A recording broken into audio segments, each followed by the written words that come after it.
Live from New Delhi, you're watching DD India News, India's voice to the world. I'm Tanvi Taneja. Coming up in the next hour. Prime Minister Modi unveils 5,400 crore rupees development projects in Ahmedabad, promises his government will never let any harm come to small entrepreneurs, farmers and animal keepers.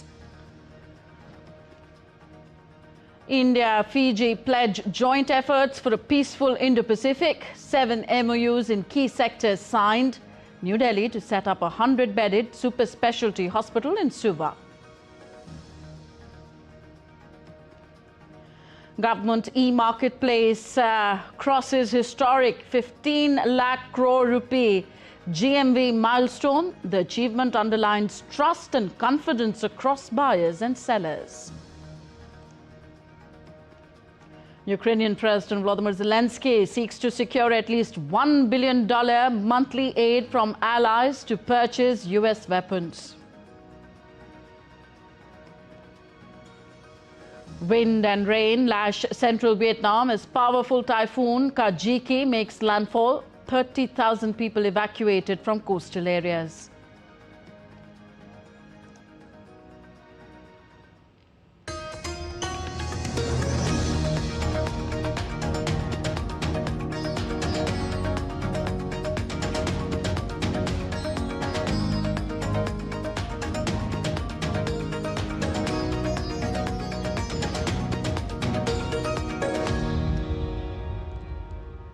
Prime Minister Narendra Modi welcomed Fiji's Prime Minister Rabuka and his delegation to New Delhi. The two leaders held comprehensive and forward-looking discussions on the full spectrum of bilateral matters and regional and global issues of mutual interest.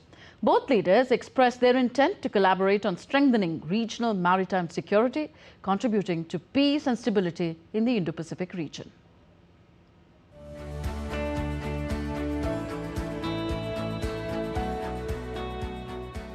India and Fiji on Monday firmed up a broad action plan to expand their defence and maritime ties after talks between Prime Minister Narendra Modi and his Fijian counterpart Sitiveni Rabuka. In their bilateral talks in New Delhi, the two leaders condemned terrorism, backed UN reforms and pledged joint efforts for a peaceful Indo-Pacific. हमने रक्षा और सुरक्षा क्षेत्र में आपसी सहयोग को मजबूत करने का निर्णय लिया है। इसके लिए एक एक्शन प्लान तैयार किया गया है। फिजी की मैरीटाइम सिक्योरिटी को सशक्त करने के लिए भारत से ट्रेनिंग और इक्विपमेंट में सहयोग दिया जाएगा।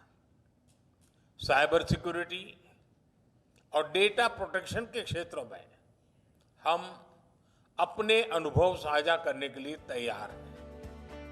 Prime Minister Modi welcomed Fiji's interest in joining the Indo-Pacific Oceans Initiative.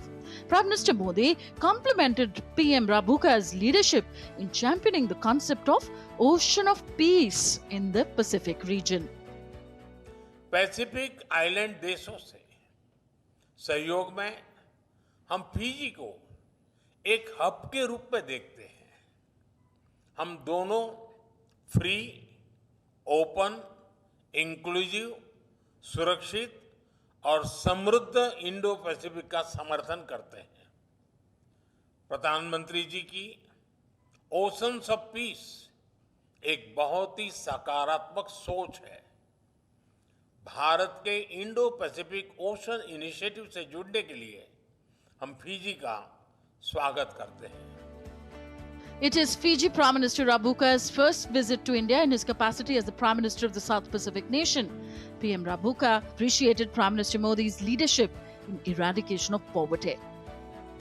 Many people were surprised when I announced that I would like to do what Prime Minister Modi has done in India, and that is eradicate poverty, particularly in the rural and our maritime areas.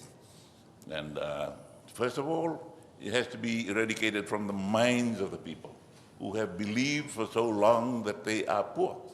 They do not have to believe, and they can get out of it. First of all, they have to believe they are not poor.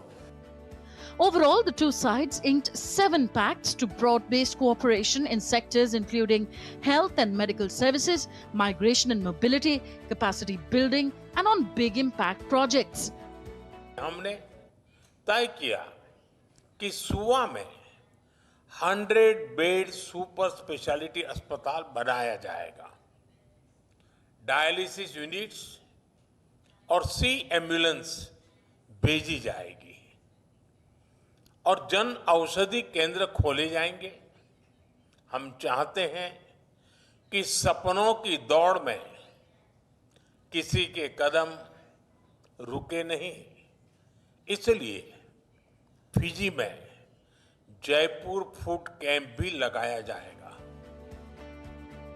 India also committed itself in supplying mobile soil testing laboratories and agriculture drones to the Sugar Research Institute of Fiji. India and Fiji reiterated their shared commitment for global South-South cooperation, and Fiji Prime Minister Rabuka appreciated the leadership role of India in organizing the Voice of Global South summits. Bureau Report, DD India. Later, Prime Minister of Fiji Sitiveni Rabuka called on the President of India Draupadi Murmu at Rashtrapati Bhavan in New Delhi on Monday. President Murmu warmly welcomed Prime Minister Rabuka, who is on a 3-day official visit to India. The visit underscores the long-standing and close ties between India and Fiji, reaffirming both nations' commitment to strengthening bilateral cooperation across all sectors and deepening people-to-people connections. Earlier, Prime Minister Rabuka held delegation-level talks with Prime Minister Narendra Modi. The two leaders also witnessed the exchange of several memoranda of understanding, further enhancing collaboration between the two countries. Prime Minister Narendra Modi is on a 2-day visit to Gujarat. On his first day of the visit, Prime Minister Modi inaugurated and laid the foundation stone and dedicated to the nation multiple development projects worth 5,400 crore rupees. Prime Minister also dedicated multiple railway projects worth over 1,400 crore rupees to the nation. These include doubling of the 65-kilometer Mehsana-Palanpur rail line worth over 530 crore rupees, gauge conversion of the 37-kilometer Kalol-Kadi-Katosan road rail line and 40-kilometer Bechraji-Ranuj rail line worth over 860 crore rupees. Later in the evening, Prime Minister Modi held a public rally at Khoraldham ground in Ahmedabad. Speaking at the event, Prime Minister Modi said that the world has seen how India avenged Pahalgam. दुनिया ने देखा है कि पहलगाम का बदला भारत ने कैसे लिया।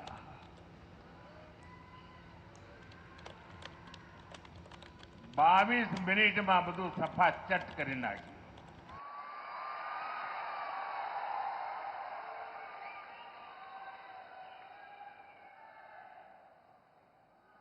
અને સેંકડો કિલોમીટર અંદર જઈને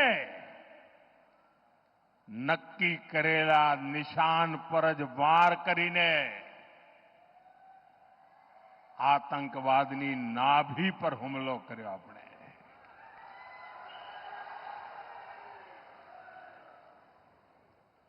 ऑपरेशन सिंदूर हमारी सेना के शौर्य और सुदर्शन चक्रधारी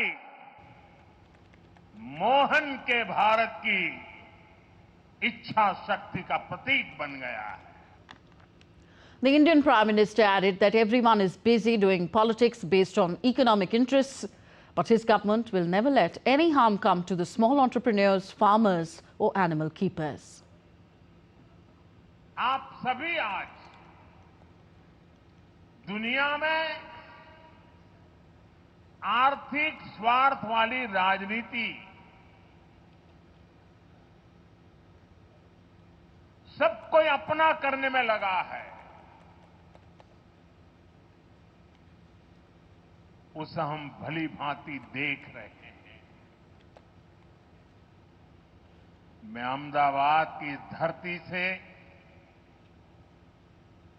अपने लघु उद्यमियों से कहूंगा, मेरे छोटे छोटे दुकानदार भाई बहनों से कहूंगा, मेरे किसान भाइयों से कहूंगा, मेरे पशुपालक भाई बहन से कहूंगा, और मैं गांधी की धरती पे से बोल रहा हूं,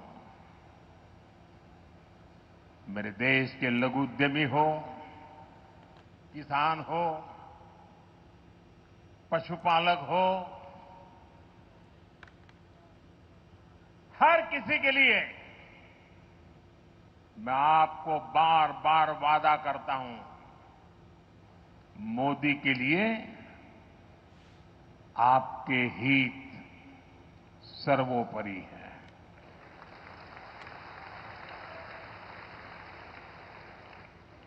मेरी सरकार लघु उद्यमियों का, किसानों का, पशुपालकों का कभी भी अहित नहीं होने देंगी। दबाव कितना ही क्यों ना आए, हम झेलने की अपनी ताकत बढ़ाते जाएंगे। In a major example of the success of Make in India, Prime Minister will inaugurate and flag off the e-Vitara in Gujarat on Tuesday. It is Japanese firm Suzuki's first global strategic battery electric vehicle, BEV. The Made in India BEVs will be exported to more than 100 countries. With this milestone, India will now serve as Suzuki's global manufacturing hub for electric vehicles. A report. In a landmark moment, PM Modi will flag off the e-Vitara, Suzuki's first ever global battery electric vehicle manufactured in India.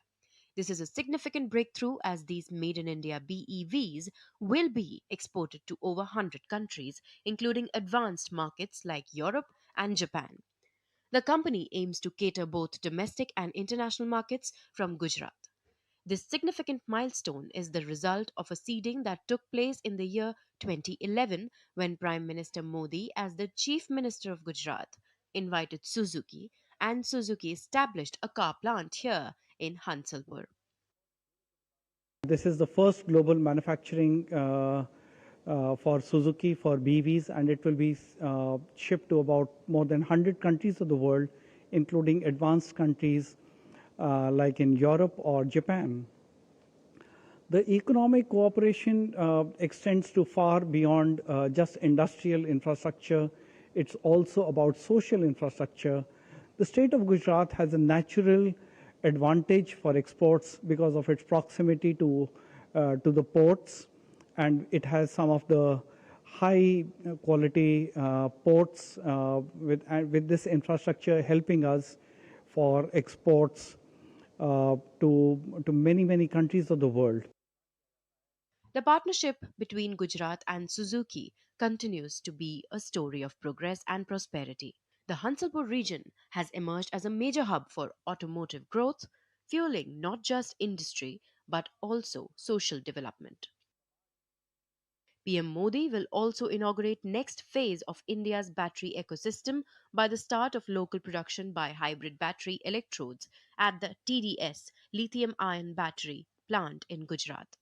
The plant is a joint venture between Toshiba, Denso, and Suzuki, marking another leap toward India's Atmanirbhar Bharat vision.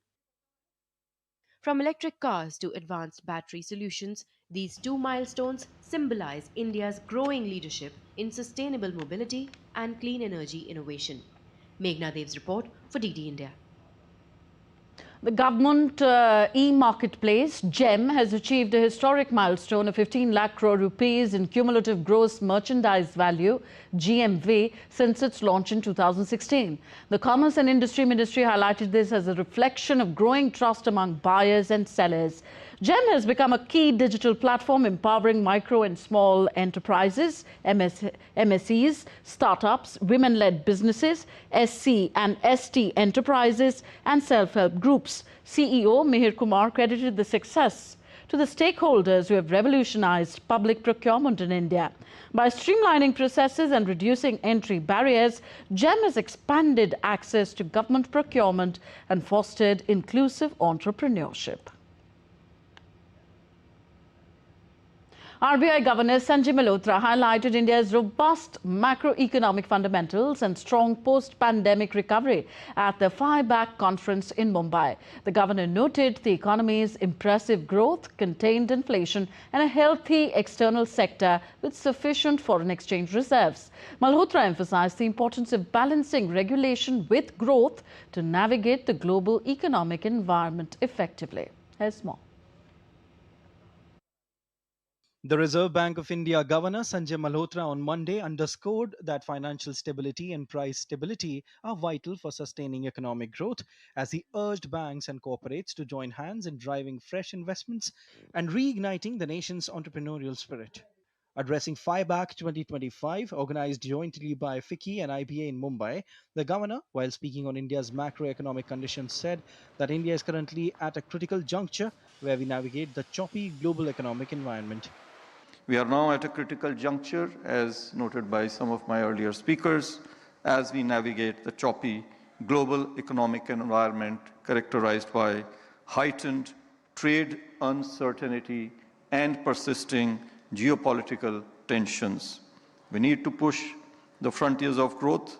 We all must step up our efforts to address the emerging challenges and at the same time seize the opportunities that are coming our way. Governor Sanjay Malhotra also said that current account deficit stood at 0.6% of GDP in 2024-25, supported by robust services exports and strong remittances. He added that the foreign exchange reserves are robust at $695 billion as per the latest figures. We have very robust foreign exchange reserves, $695 billion as per the latest figures that are available with us, sufficient to cover 11 months of merchandise exports. India's external sector, again, I need not speak more about it, has been very comfortable. The current account deficit over the last few years has been well within the sustainable limits. The RBI governor highlighted how the Indian economy has grown and is on the path of becoming the third largest in the world. He said that in July, 1.6% inflation was the lowest in the last 8 years, and CAD is also well within the sustainable limit. The Indian economy today is characterized by robust macroeconomic fundamentals. We are all set and projected to be the third largest economy in the coming years. This July, we had the lowest inflation at 1.6% headline for the last 8 years. The Indian government's fiscal position is also very strong and robust. The RBI governor also stressed on the need to further strengthen the banking correspondence network to achieve financial inclusion goals. On the use of technology in the banking sector, he said it has become the core engine for improving decision-making and customer service, moving far beyond its traditional role of driving efficiency. Yogesh Kumar Sheetal's report for DD India. You're watching DD India News Hour, still to come on the show. Bangladesh and Pakistan differ over the unsettled issues after the 1971 Liberation War. South Korea's President Lee Jae-myung said to meet Trump, trade, tariff, defense cooperation high on agenda. Cambodia allows the revocation of citizenship for individuals convicted of treason.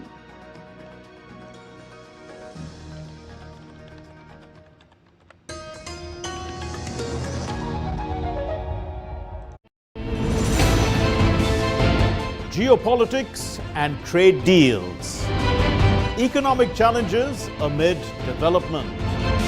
Hard work and the path to prosperity. It's the economy always. Between walkers, money is what money does and says. Supply creates its own demand. Between the bulls pulls and bears tears. When supply chains globalization and India rises to the podium. We'll get you centered with the economic brief at 8 p.m. every Thursday on DD India.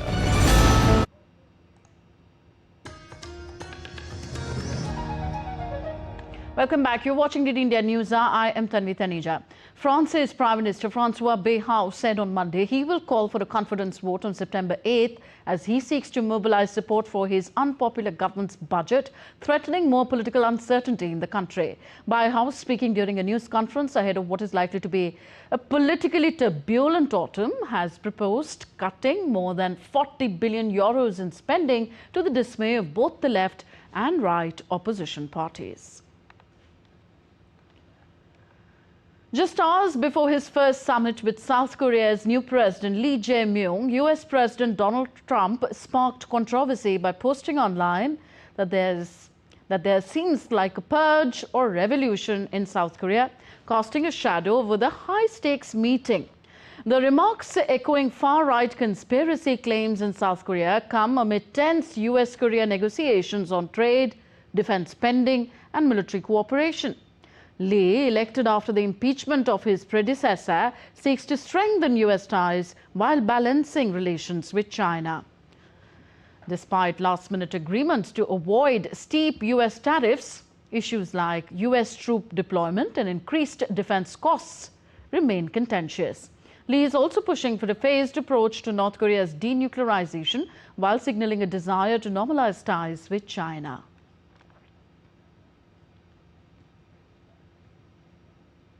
New Zealand's Postal Service said that it had suspended most deliveries to the United States, citing uncertainty over the impact of President Trump's looming tariffs.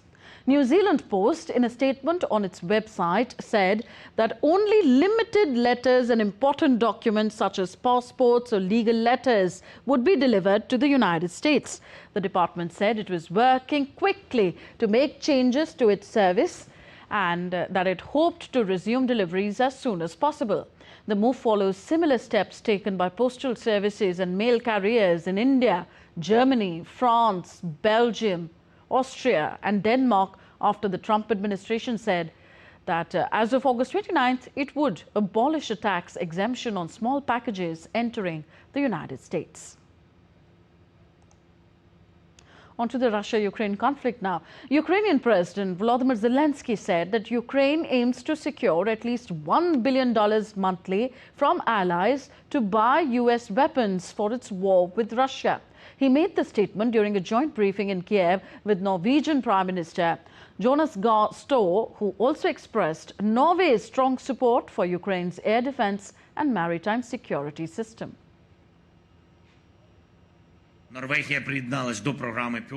Norway has joined the PURL program, which allows you to buy weapons in the United States. Our goal is to fill this program with at least $1 billion per month. I've already talked about this.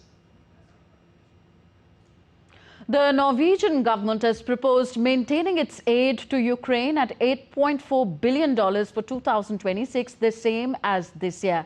If approved by Parliament, this would bring Norway's total civilian and military aid to Ukraine at $27.1 billion. Today, Mr. President, I have announced that Norway's high level of support to Ukraine in 2025 will be continued into 2026. So that means, translated into currency, you understand, $8.5 billion in 2026, which I will propose to Parliament. On to Asia now. 53 years may have passed, but the scars of 1971 Bangladesh Liberation War still haunt South Asia. The ghosts of the war refused to fade as Dhaka confronted Islamabad once again this weekend over their differences on the issue. At the heart of the diplomatic unease lies a word Pakistan has steadfastly refused to utter: apology. But true reconciliation rests on addressing the unresolved wounds of history. Pakistan's war crimes in East Pakistan in 1971 remain a haunting memory between the two nations. Even as Islamabad and Dhaka attempt to get closer, the shadow of the liberation war looms large. The tension surfaced once again when Bangladesh flagged pending issues, including an official apology for 1971 during Pakistani Foreign Minister Ishaq Dar's visit to Dhaka. But Pakistan refused. Dar maintained the issue had been resolved twice and urged Bangladesh to clean its heart and move forward. Dhaka, however, swiftly rejected this claim. Bangladesh's Foreign Affairs Advisor Tawheed Hussain made it clear true reconciliation and stronger ties can only rest on addressing the unresolved wounds of history. The painful chapter began on the 25th of March in 1971 when the Pakistan Army unleashed a brutal crackdown in Dhaka. Over 9 months of bloodshed, anywhere between 3 to 30 lakh people were killed. The horror left scars that remain etched in Bangladesh's national memory. And with its lingering disputes that continue to haunt bilateral ties, Bangladesh seeks an official apology from Pakistan for the atrocities committed during the 1971 War of Independence, to reactivate the Joint Economic Commission, and fate of stranded Pakistanis in Bangladesh remains unresolved. Bangladesh also seeks financial compensation and a fair share of assets from the time it was East Pakistan. Now, this includes foreign aid meant for cyclone victims and other economic entitlements. Pakistan's outreach to BNP and Jamaat-e-Islami has stirred controversy in Bangladesh. Bangladesh presses for wider market access under SAFTA, and both the sides struggle to strengthen SAARC cooperation. Diplomacy has inched forward at times, but never far enough. For Dhaka, an apology remains central to heal the past. For Islamabad, the page is already turned. Between remembrance and denial, the wounds of 1971 continue to define the uneasy ties of today. As Pakistan and Bangladesh grapple with the future, their past keeps pulling them back. Until history is confronted head on, the ghost of 1971 will continue to stalk their present. With inputs, Amish Mahajan's report for DD India. Cambodia's parliament, dominated by the ruling Cambodian People's Party, the CPP, has passed a new law allowing the revocation of citizenship for individuals convicted of treason. Approved by 120 out of 125 lawmakers on Monday, the law targets those found guilty of conspiring with foreign powers or acting against national interests. The move comes amid ongoing crackdowns on opposition figures, many of whom have fled the country following the 2017 ban on the Cambodian National Rescue Party. The government maintains it is enforcing the law, not targeting political opponents. And next we take a look at other stories making news around the world. London's Notting Hill Carnival, which celebrates Caribbean heritage and culture, began its second day on Monday with performers concerned about the future of the event. As per one of the performers, the root of the event was to protest racial inequalities, but continuing the carnival every year just continues to reinforce the importance of equality. Scientists in Colombia discovered an unknown lineage of human beings after fully sequencing the DNA of ancient remains, which are about 6,000 years old.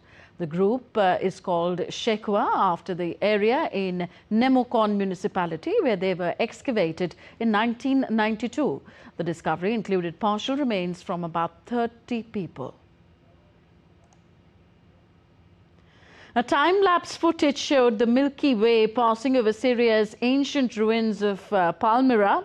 Palmyra is one of the 6 Syrian sites inscribed on UNESCO's World Heritage List, all of which suffered severe damage during the country's 13-year civil war. During ISIL's occupation in 2015, the site was reduced to rubble. You're watching the India News Hour, still to come on the show. India-Fiji unveil action plan to boost defence ties. An expert take on Prime Minister Rabuka's visit to India. Bangladesh seeks global support to resolve the Rohingya crisis. And India sees its women employment rate grow from 22 in 2017-18 to 40% in 2023-24.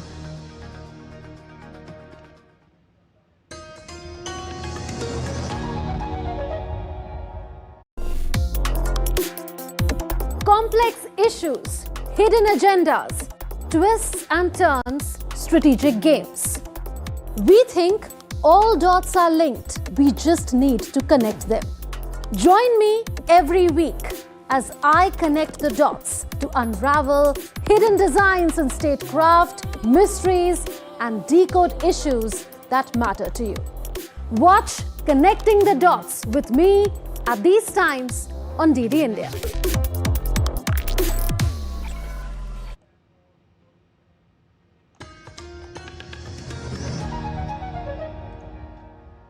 You're watching DD India News Hour. I'm Tanvi Taneja. A reminder of the headlines we're tracking at this hour.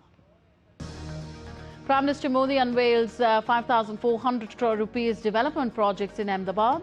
Promises his government will never let any harm come to small entrepreneurs, farmers and animal keepers. India-Fiji pledged joint efforts for a peaceful Indo-Pacific. 7 MOUs in key sectors signed. New Delhi to set up a 100-bedded super specialty hospital in Suva. Government e-marketplace GEM crosses historic 15 lakh crore rupees GMV milestone. The achievement underlines trust and confidence across buyers and sellers.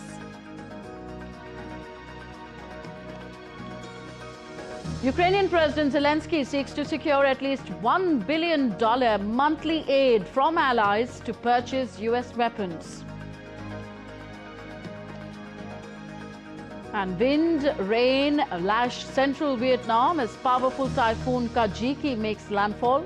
30,000 people evacuated from coastal areas. And going to one of our top stories now, India and Fiji have decided to boost cooperation in several sectors. And to discuss this, we have with us Gitesh Sharma, former Indian High Commissioner to Fiji. Welcome, Gitesh ji, to DD India.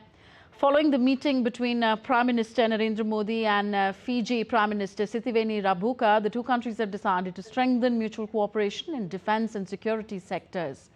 Could you shed some more light on the nature of this cooperation in these two vital sectors and about the action plan that has been worked out? Well, good evening to you, and absolutely delighted to be on your show tonight. It's a transformational visit and represents a new era in India-Fiji relationship. And obviously, defense ties is a biggest indicator that our two countries have an understanding across several sectors, and we are able to trust and have confidence in each other. There has been a dialogue in the defense sector for some time, and Prime Minister Modi had in fact initiated this transformation of our ties in 2014 when he had gone there. Since then, there has been a talk about India coming to Fiji's assistance in terms of its maritime needs. These are all island countries in Pacific, and they lack the resources to defend or conduct surveillance of their own maritime zones and their frontiers. So the kind of capability that India has, the kind of trust that there is between our two countries, I think that has come to fruition now. So I think one of the biggest or most welcome decisions is to station a defense attaché in Fiji. And that would indicate that it is not a relationship which is there for a few days or a few months, but it is a relationship which is a kind of strategic relationship for the long haul. And I think the fact that Fijian military, we have had a dialogue at the military level also, working group. So they have discussed across the board the kind of areas where India could assist the Fijian side in terms of technical know-how, in terms of providing them certain kinds of equipment support, training support, and other kinds of security assistance. So ultimately, I think with the defense attaché, resident defense attaché, I think that's a sign that we are looking to continue this cooperation for a very long time. So this is a landmark kind of understanding. Okay. Prime Minister Modi complimented the Fijian Prime Minister for championing the concept of ocean of peace in the Pacific region.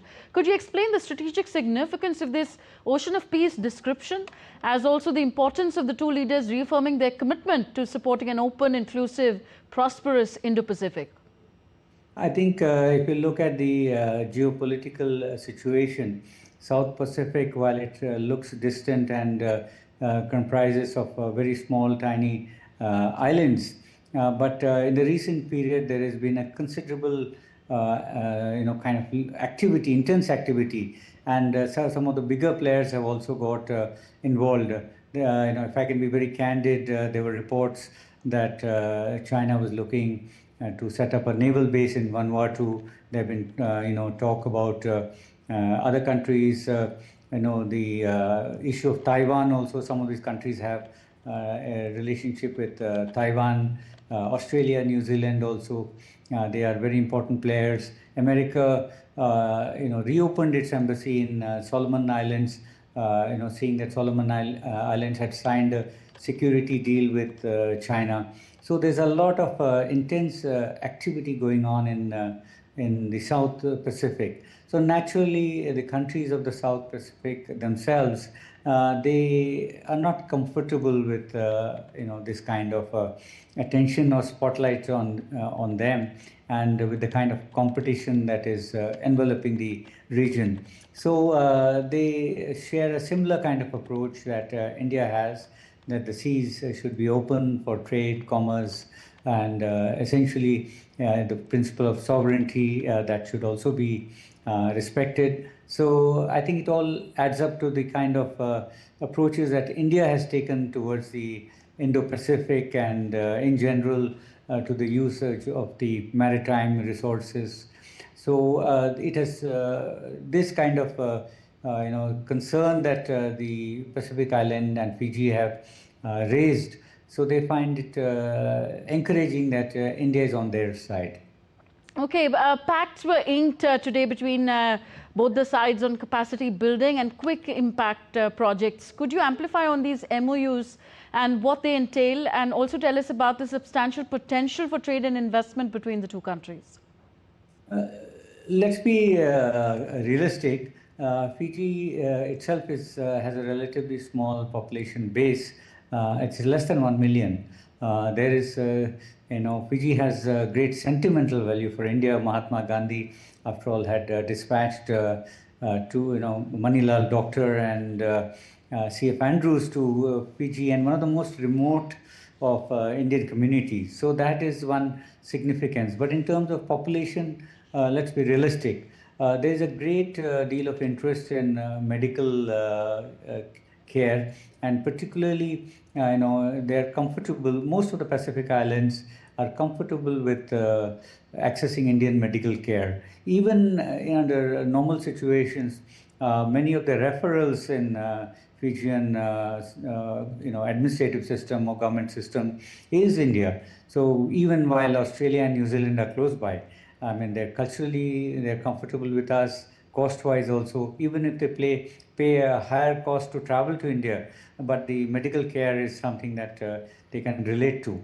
But this has been a long-standing demand to set up a super specialty, hospital in Fiji, and this has been talked about for a long time. But it's a really very, very exciting time in India-Fiji cooperation that we are actually seeing this coming to fruition. And this 100-bed hospital. If you travel to Fiji, you'll find, and Pacific, there's a high incidence of certain kinds of, diseases, cardiac, diabetes, these kind of, shortages of medicine. So I think India can really come to their assistance. So setting up such a hospital in Suva, it will cater to not only the 1 million odd population of Fiji, but all the Pacific Islands. This was in fact discussed and offered in the last FIPIC summit in Papua New Guinea. So I think Fiji has perhaps the best wherewithal to host such a hospital, but it will be available to all the Pacific island countries. The other kinds of agreements, for instance, on mobility, I think professionals also there, the recognition of certain kinds of degrees. So these kind of umbrella or framework documents, they allow for freer movement of professionals. Even now, Indian doctors are welcomed there and professionals travel there. But this will create the very, very conducive environment in which Indian medical care can be provided and available to the Fijian population and those in the Pacific, where Fiji tends to be the hub. There are other kinds of understandings and so all of them, for instance, I think the setting up of a chancery, our own chancery and their chancery here, I think that would suggest kind of commitment to each other. Once you build a house, you want to stay there. So I think that is something to welcome. So overall, I think the understandings on cooperation and terms of global issues, climate change issues. Most of the island countries there, they are extremely vulnerable, and India has provided them all kinds of assistance. They are part of the Solar Alliance, the CDRI, Coalition for Disaster Resilience Infrastructure.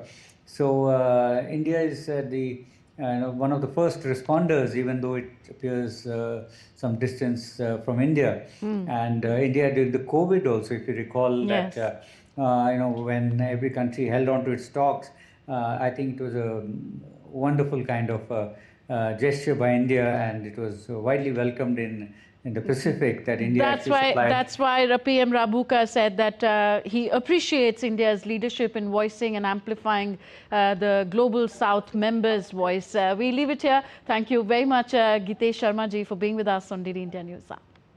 Thank you. All right. Bangladesh urged the international community to take stronger action to ensure justice, repatriation and stability for the forcibly displaced Rohingya Muslims. Seeking global support to resolve the crisis, Chief Advisor of Bangladesh, Mohammad Yunus, said the Rohingya issue and its sustainable resolution must be kept alive on the global agenda as they need our support until they return home. Yunus said this while addressing the ongoing three-day international conference titled Stakeholders Dialogue, Takeaways to the High-Level Conference on Rohingya Situation. The Indian Air Force is all set to retire its iconic MiG-21 fighter aircraft in September this year. The farewell ceremony will be held at the Chandigarh Air Base, where the 23rd Squadron, popularly known as Panthers, will fly the jet for the last time.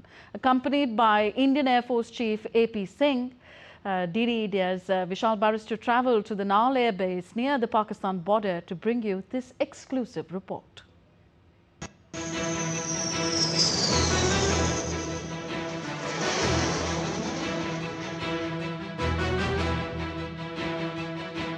The Indian Air Force Chief and Squadron Leader Priya is all set for the skies.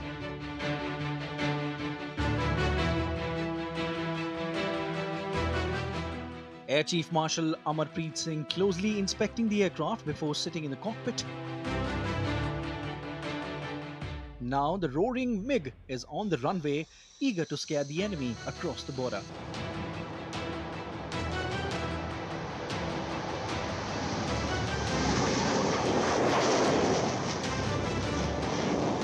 For the last 6 decades, this Russian beauty has been the backbone of Indian Air Force.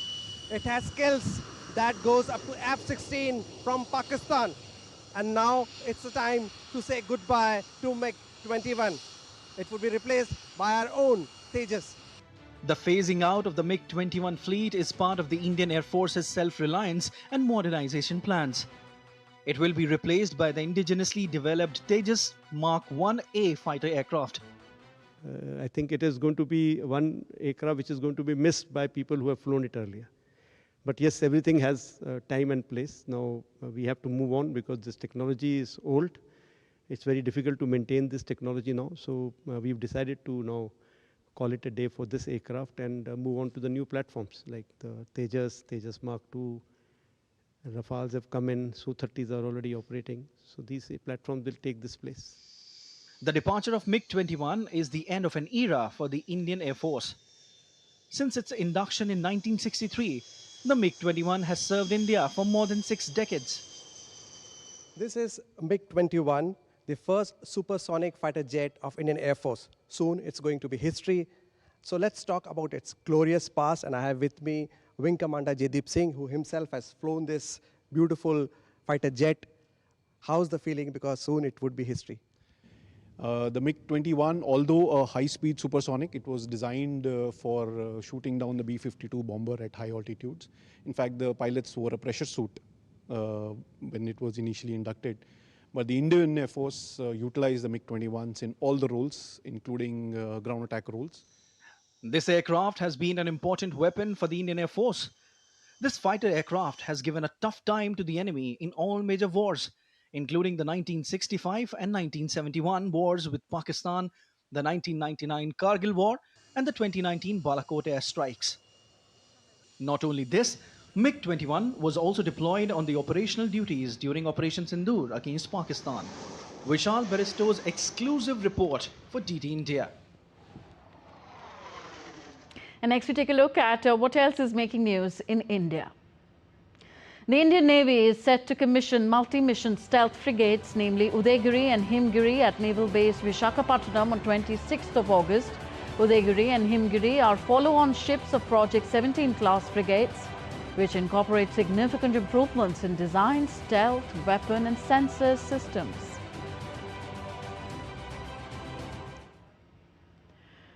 India witnessed a remarkable surge in female workforce participation as per periodic labour force survey data. Women employment rate grew from 22% in 2017-18 to 40.3% in 2023-24, reflecting a positive growth in employment opportunities for women. The vision of Viksit Bharat aims at 70% participation of women workforce in the country.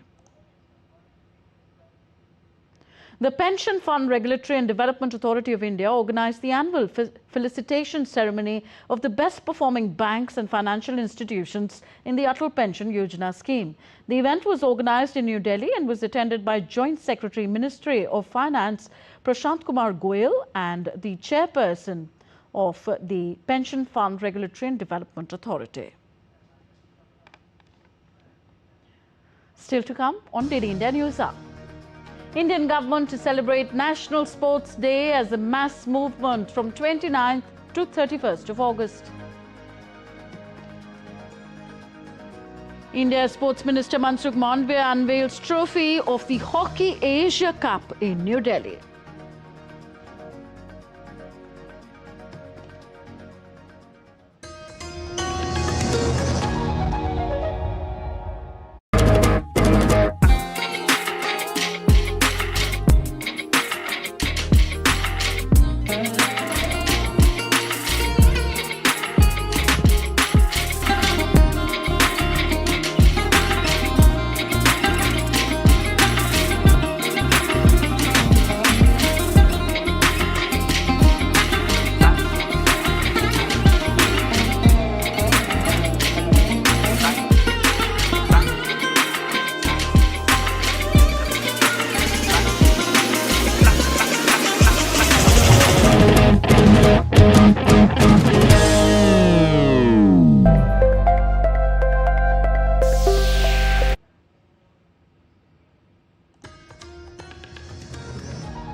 Thank you for staying with us on DD India News Hour. I am Tanvi Taneja. India's Chief of Army Staff General Upendra Dwivedi on Monday arrived in Algeria. On his arrival, he reviewed the Guard of Honour at the Headquarters Land Forces Command, Algiers. Later in the day, the Chief of Army Staff interacted with Lieutenant General Mostefa Samali, Commander of the Land Forces, Algeria. The discussions were aimed at aspects of bilateral defence cooperation, further nurturing the military bond between both the armies and enhancing mutual commitment towards peace and security. On to weather updates now. From blazing wildfires tearing through the United States to the catastrophic floods engulfing Asia, nature's wrath is escalating. Climate extremes are no longer rare or isolated phenomena. They are unfolding simultaneously across continents, leaving thousands displaced and communities shattered. DD India's Rahul Upadhyay reports.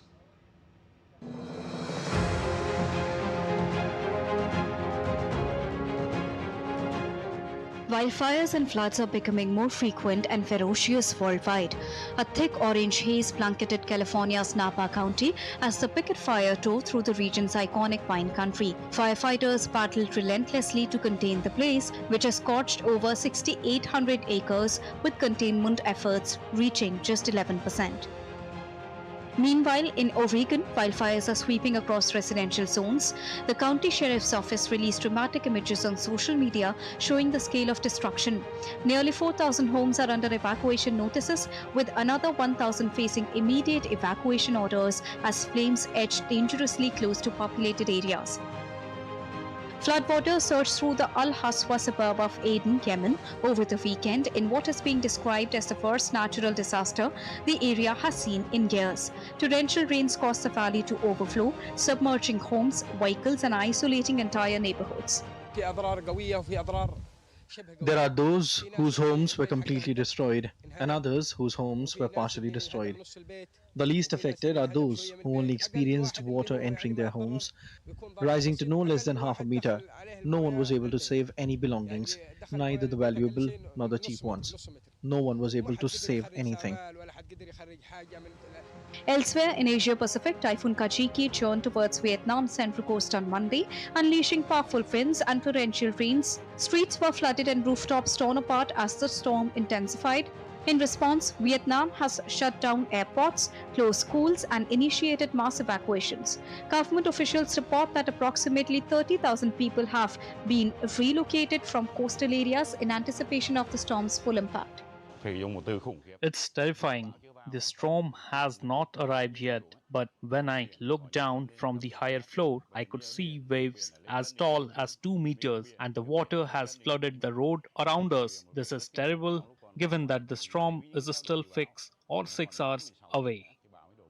Meanwhile, India has alerted Pakistan about a potential flood in the Tapi River in a goodwill gesture toward its neighboring country. Warning was given purely on humanitarian grounds and not under the Indus Waters Treaty that remains in abeyance following the Pahalgam terror attack. Heavy rainfall across north and northwest India is expected to persist for the next few days. In Rajasthan, relentless downpours over the past 24 hours have caused widespread flooding and severe disruption to daily life. Rahul Upadhyay's report for DD India. Okay, now, world's first commercial carbon dioxide graveyard opened in Norway, carrying out its inaugural injection into the seabed of North Sea. Northern Lights, led by oil giants Equinor, Shell and Total Energies, involves transporting and burying carbon dioxide captured at smokestacks across Europe. The aim is to prevent emissions from being released into the atmosphere, thereby halting climate change. Carbon capture and storage technology has been listed as a climate tool by UN's Intergovernmental Panel on Climate Change and International Energy Agency. And time now for some sporting action in the bulletin. The Indian government will celebrate the National Sports Day 2025 as a 3-day Jan Andolan, or mass movement of sports and fitness. Minister of Youth Affairs and Sports Mansukh Mandavia will lead Fit India's Pan-India sports movement from 29th to 31st of August. The National Sports Day is celebrated every year on 29th August to commemorate the birth anniversary of hockey legend Major Dhyan Chand. The celebrations this year will be organized as a 3-day nationwide sports and fitness movement under the theme Ek Ghanta Khel Ke Maidan Mein. It means 1 hour in the playground. Over 35 crore students, along with eminent sports personalities, will participate in this year's National Sports Day. The celebrations aim to foster a culture of mass participation in sports and fitness activities in the country. The celebrations aim to foster a culture of mass participation in different sporting activities. The vision is to unite the entire nation to celebrate inclusivity, embrace both modern sports and traditional indigenous games.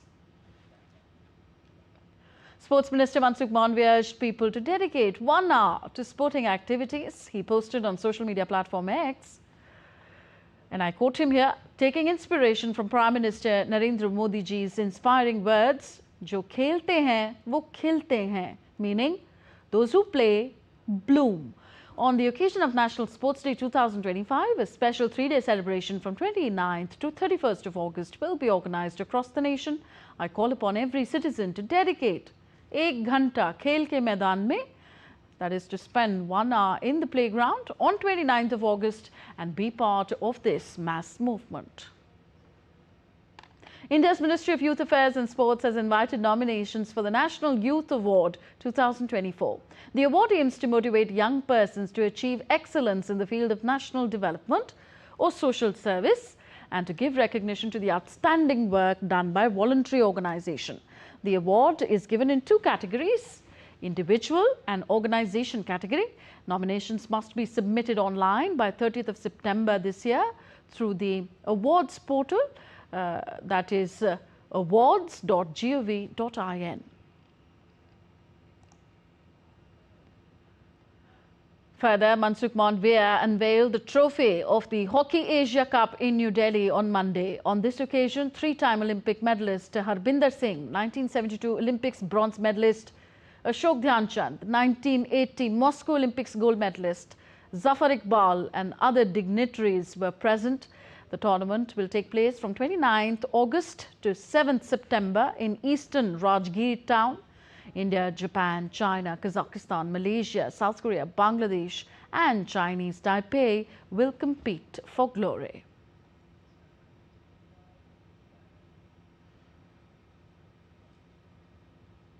So with that, it's a wrap on this edition of DD India News Hour. Do let us know your thoughts on the news of the day. Connect with us on our different social media handles at DD India Live.